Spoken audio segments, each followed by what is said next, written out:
sort of a visual inspection and a talk through of an unvented cylinder, so when we're servicing and things we need to check. So one of the first things we need to do is identify the cold main coming in. And if we look up there, we have got an isolation for the cold main coming in. So we're going to follow the water, so we're going to follow the cold main coming down. One of the first things that we see is this branch here. So we follow across, and that is a pressure gauge. So that's the pressure of the incoming main. So we're going to look at that. On that particular one, I've got 3.5 bar. Now, while we're here, this water is 3.5 bar. When it comes in here, it hits a pressure reducing valve, but wrapped around that pressure reducing valve is a filter, a line strainer. So we've got to check whether that's doing its job. An easy way to check that, rather than stripping it apart and having a look if it's clean, is this. I just go over to the outlets and I'll look at the cold water, because the cold water for that outlet is coming from here. That's our pressure reducing valve, runs through, and that's our balanced cold water. So that supplies this basement. So that flow rate, lovely, no problem with that. So we know water's passing through for the cold. Is the water continuing to pass through and fill the cylinder and force the water out of the hot draw? So let's try that. Great flow rate there too. So that tells me that I really don't need to strip out the line strainer because there's no debris there. It's not restricting the flow going into the balance or to the cold. Next section I'm going to check while we're here, because we're talking about this pressure reducing valve. Remember what that's for.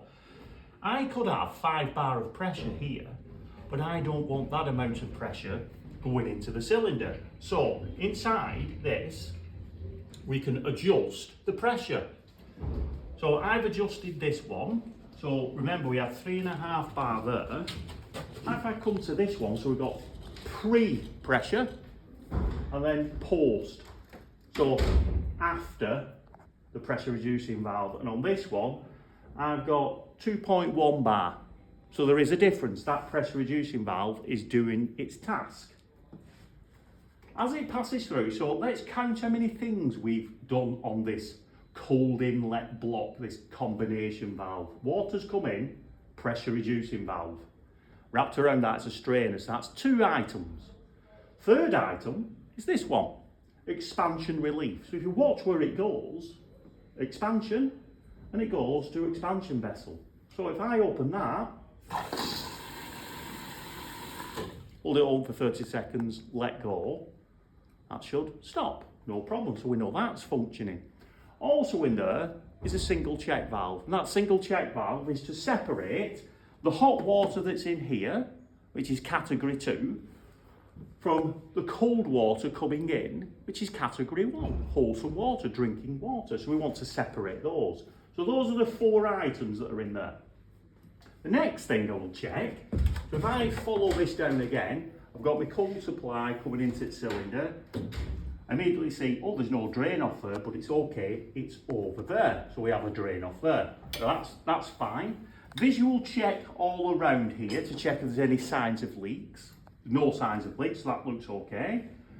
But if I follow this, so that goes into this pipe. So this pipe here is D1, that one's D2. So while we're here, I would measure what that is. Needs to be less than 600, so a maximum of 600 millimeters. I'd check that. And from the centre of the ton dish down to the first bender, minimum of 300 millimeters before the first bend. Why? Well, if I had it less, if I had a ton dish and then I had an elbow straight after it, hot water can be shooting out of that at a good flow rate, so it could splash out. So we don't want that, so we need to allow it to get away and around a bend. So let's have a look at this one. This is attached to the side of the cylinder. This is the 3rd tier of protection, and it's a temperature and pressure relief valve. So I open that to check it's functioning. And let go, snap it shut. So I've checked the cold supply coming in, with the combination valve. I've checked the expansion relief, I've checked the temperature and pressure relief, and I've also checked the discharge pipework. My next job is to check that control number 1 and control number 2 are working. So for that, I would introduce the heat and make sure that it's achieving the temperature that it's set to, and also that it's cutting out the source of heat, which in this case is a boiler, when it achieves that temperature. And that is how we're going to do it. Now, there's one thing that I've missed, and I'll take you back to it. When I mentioned the expansion relief here, I didn't continue along here and check that I've got sufficient amount of air, gas, in that expansion vessel.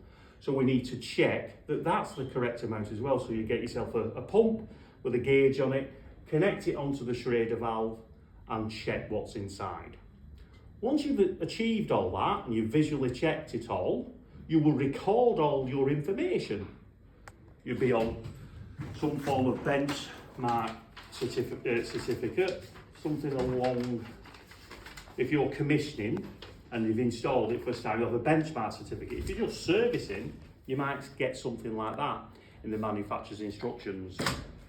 We're going to record the temperatures and flow rates at the hot water outlet. We're going to look at what the temperature is set to inside the cylinder with the control thermostat.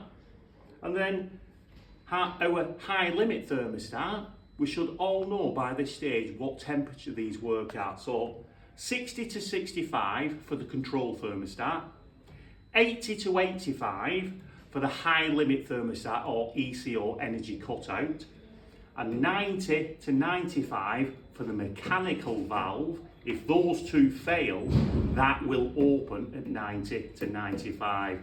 So if you're talking like that and telling people what you are checking, that's how to approach this task. Okay, thank you.